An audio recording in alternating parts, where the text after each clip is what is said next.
اللہ اکبر، تیری تک کے ادامہ میں مرید ہو گئے۔ اس بوڑھی عورت کا قصہ بھی آپ نہیں بھول سکتے، جو گھر کا سامان باندھ کے اپنے دروازے پہ بیٹھی ہوئی تھی، اور اس نے سنا تھا مکے میں ایک جادوگر آیا ہے جسے ملتا ہے اس کا دین چھین لیتا ہے، کہیں ایسا نہ ہو کہ کہیں اس سے ملاقات ہو جائے اور وہ دین ہی میرا چھین لے، مجھے شہر چھوڑ دینا چاہیے۔ گھر کے تھڑے کے اوپر سامان باندھ کے بیٹھی ہے، حضور بھی گزرے، تو اس نے دیکھا تو کہا بھتیجے یہ سامان میرے سر پہ رکھ دے۔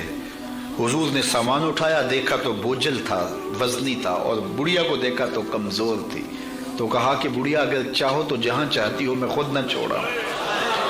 اس نے کہا اس سے بڑی مہربانی کیا ہوگی؟ حضور نے سامان اٹھایا ہوا ہے اور بڑھیا سے باتیں بھی کرتے جا رہے ہیں۔ تو بڑھیا کو کہا کیوں جا رہی ہے؟ اس نے کہا کہ سنا ہے یہاں ایک جادوگر ہے جو لوگوں کا دھرم لوٹ لیتا ہے، لوگوں کا دین لوٹ لیتا ہے۔ میں نے ساری زندگی بتوں سے وفا کی ہے، میرے آباء و اجداد نے بتوں سے وفا کی ہے، میں چاہتی ہوں دین اجداد ہاتھ سے چھوٹ نہ جائیں، آخر شہر میں رہتی ہوں کہیں مل نہ جائے۔ خیر حضور نے کچھ نہیں کہا، اس کا سامان نہیں پھینک دیا کہ ٹھیک ہے تم پھر جاؤ۔ سامان اس کا اٹھایا اور جہاں تک اس نے جانا تھا سامان پہنچایا، سامان سپرد کر کے واپس پلٹنے لگے۔ تو اس نے کہا بچے اپنا نام تو بتا دے، لوگ کہیں گے کہ مکہ چھوڑ آئی ہو تو بتاؤں گی ایک جادوگر کے دکھ سے چھوڑ آئی ہوں، تو وہ کتنا برا بھلا کہیں گے شہر مکہ کو کہ جس مکہ سے لوگ نقل مکانی کرنے پہ مجبور ہو گئے، تو میں انہیں یہ بھی بتاؤں گی کہ جس مکے میں جادوگر رہتا ہے اتنا اچھا نوجوان بھی رہتا ہے، تو تیرا نام لیا کروں گی، تیرے قصیدے پڑھا کروں گی۔ تو حضور علیہ السلام مسکرا پڑے، کہا بڑھیا جس جادوگر سے بھاگ کے آئی ہے وہ تیرے سامنے کھڑا۔ اس نے کہا سچ سے آپ ہی محمد ہیں؟ حضور نے فرمایا نام میرا یہی ہے۔ تو اس نے کہا پھر آپ کا جادو میرے پہ چل گیا ہے۔ اللہ اکبر، تیری تک کے ادامہ میں مرید ہو گئے۔ لوگوں کی خدمت کریں، بوڑھوں کے کام آئیں، دکھیوں کے کام آئیں، مصیبت زدہ کے کام آئیں۔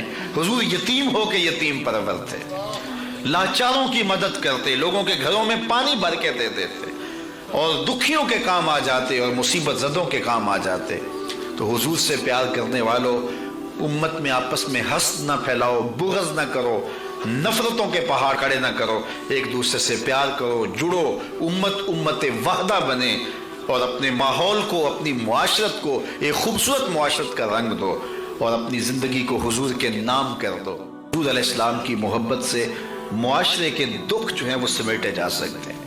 آقا کریم علیہ السلام نے محبت سے ہی معاشرت کو جو ہے وہ اپنے قریب کیا، اور لوگ ایمان کی دولت سے مالا مال ہو گئے۔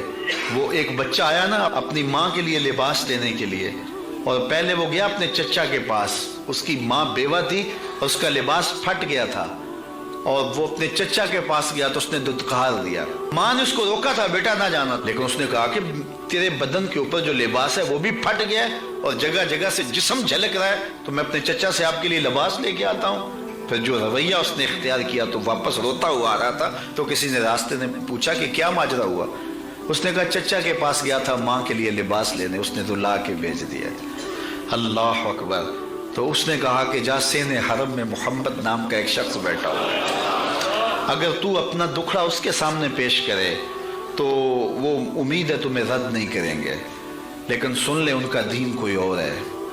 اللہ اکبر۔ اپنے ماں کے پاس آیا تو ماں کو کہا کہ چچا نے رلا کے بھیج دیا، لیکن آپ کی حالت مجھ سے دیکھی نہیں جا رہی۔ بچہ ابھی شعور کی منزلوں میں قدم رکھ رہا تھا، پہلے بہت چھوٹا تھا، اب اس کے اندر ایک جذبات تھے بچے کے اندر۔ تو ماں نے کہا کہ بیٹا نہیں ان کے پاس نہیں جانا، سنا ہے کہ جو ان سے ملے دین دھرم چھین لیتے ہیں اس کا۔ اللہ اکبر۔ تو حضور علیہ السلام کے پاس جانے سے ماں روکنے لگی، لیکن بچے نے کہا کہ امی میں پکا رہوں گا، بتوں کا وفادار رہوں گا، تم اس ٹینشن کو، اس پریشانی کو چھوڑ دو۔ اور حضور کی خدمت میں حاضر ہوا۔ حضور صحن حرم میں چادر اوڑے بیٹھے ہوئے تھے، اور جا کے کہنے لگا میں پہلے بات آپ سے کر لیتا ہوں، آپ کا دین میں نے قبول نہیں کرنا۔ حضور مسکرا کے بولے بیٹا بتاؤ کس لیے آئے ہو؟ کہا میری ماں بے لباس ہے، میں آپ سے لباس لینے آیا۔ حضور نے چادر رحمت اتار کے اس کے کندھوں پہ ڈالا۔ اللہ اکبر۔ وہ واپس آ گیا اور ماں پر حضور کی چادر اڑائی۔ اللہ اکبر۔ اور ماں نے کہا کہ بیٹے اس نے اپنا دین تو نہیں تجھے دیا؟ کہا نہ، میں نے پہلے کہہ دیا تھا تیرے دین نہیں مانوں گا۔ ماں کہنے لگی پتر اس کا دین ماننا چاہیے، یہ جس نے رحمت کی چادر ہمارے سر پہ تان دی۔ کچھ لوگ کہتے ہیں جی بس میں تو اللہ کی مخلوق کی خدمت کرتا ہوں، میں تو حج بھی نہیں کیا، اس کے پیسے بھی غریبوں کو دے دیے۔ وہ تبلیغ کرتے ہیں لوگ کہ جناب قربانی کے پیسے بھی اگر غریبوں میں دے دیے جائے تو یہ زیادہ اچھا ہے، ان کی مدد ہو جائے۔ تو وہ اس خدمت خلق میں اتنا غلوف کر جاتے ہیں کہ وہ اسلام کے شعار کا مذاق اڑانے لگ جاتے ہیں، اور جو عبادت والے ہیں انہیں ہمسائے کو دیکھنے کا موقع بھی نہیں ملتا۔ اور آپ جانتے ہیں کہ جب ایک بستی کو برباد کرنے کا حکم دیا گیا تو کہا کہ یہاں تو ایک شخص رہتا ہے جس کا سر سجدے سے اٹھتا ہی نہیں۔ کہا میرے بندوں کے اوپر قیامتیں ٹوٹیں اور ان کے اوپر ظلم اور جبر کے پہرے ہوں اور اس کے ماتھے پہ شکن نہیں آتا، اس کے سمیت ہی بستی کو لٹ کے رکھ دو۔ یار عبادت کرتے ہو لیکن ہمسایوں کا خیال بھی رکھو۔ میرے حضور علیہ الصلوۃ والسلام نے لعاب پھینکا نا تو صحابہ نے اپنے ہاتھوں پہ لے کے اپنے منہ پہ بن لیا۔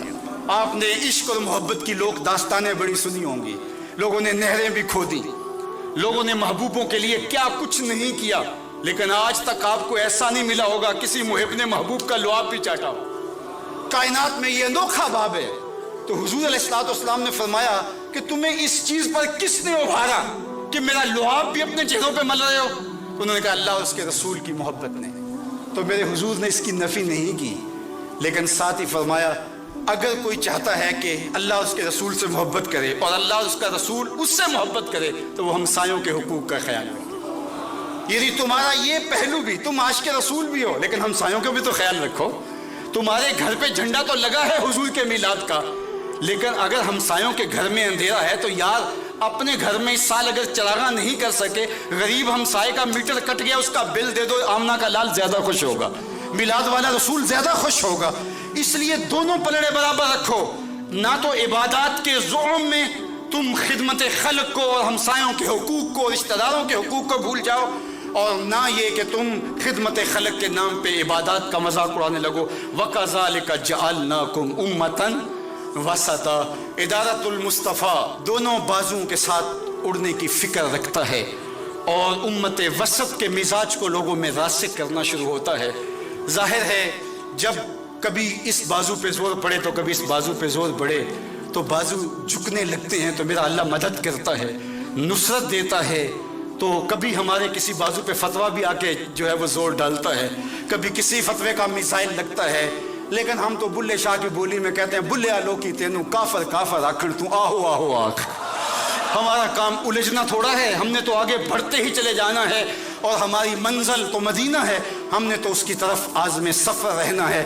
ادارت المصطفیٰ ایک فکر کا نام ہے، اور وہ فکر جو مدینے کی ضیاؤں سے پھوٹتی ہے، گنبد خضرا کے جمال کی روشنی ہے، اور وہ مصطفی نہیں ہو سکتا جس کے دونوں بازو میں سے ایک بازو شل ہو۔ حضور کی امت سے جس کو پیار نہیں ہے، حضور کی امت سے جس کو محبت نہیں ہے، حضور کی محبتوں کا کبھی بھی مصطفی